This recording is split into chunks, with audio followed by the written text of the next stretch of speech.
breaking news right now. Just Hurricane Harvey. Houston. Very dangerous That is hurricane. really doing a number on southeast Texas right 132 now. miles per hour. The storm is rapidly intensifying. Harvey is headed for Texas. Not a lot of time to travel. 25 Houston inches bracing of for some rain. heavy rains from Hurricane Harvey.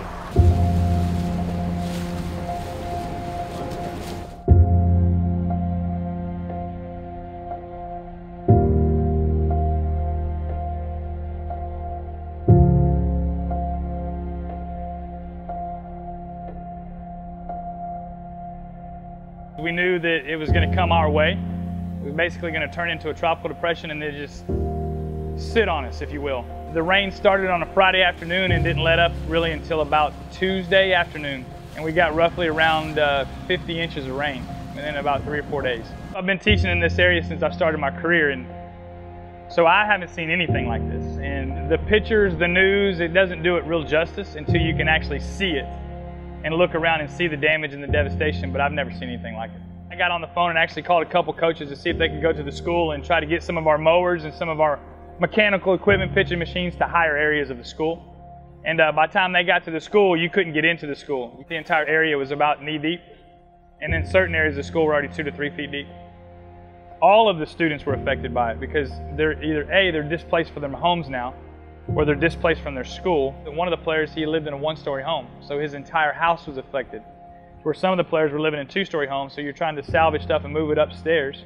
From a housing standpoint, I would say between Kingwood Park and Kingwood, there are probably at least 1,000 students that were affected in some way, form, or fashion.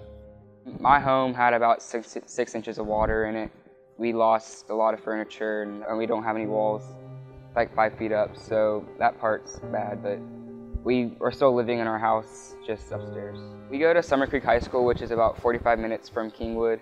It's a long drive to school, but we have to do it and make it work. Our school was about 12 feet underwater. We lost everything from a lot of the school stuff and all the sports equipment. Our team's definitely grown closer through this because we've all been helping each other at people's houses. We're definitely all closer knit now, and especially the community too. We've all came together, and it's really nice to see. Just through this experience, I've learned that in tough times, everyone needs to come together and just be nice to each other and help each other out. The amount of support we've had is just amazing. In my baseball program, I consider those 75 kids in my program my own too. From a coach's standpoint, when you are faced with the adversity of the weather at the new school and a new atmosphere, it takes a lot of creativity. Every game we play this year is going to be a road game, so it's adversity. It defines you as your character. It's not going to define your character, it's just how you handle the adversity. The bond that they've built now is even stronger than it was before because they've had to go through some of the most worst adversity from a life standpoint. And now the easy thing that we get to do is play baseball. So whether we're in a foreign place playing, we're still getting to do something we love, and it's our escape. So it's new territory for us to go in and say, okay, how are we going to try to get through today? I pray, Lord, that the people of Kingwood would feel your love. It was the students of Argyle High School that decided that they wanted to do something. And of course they came to me and said, Ms. Sutton, we need to do something to help them. And so we just jumped right on and started gathering supplies. I think the saddest thing about what happened with the hurricane and down with Kingwood was just the fact that there were people that literally lost every single thing they had.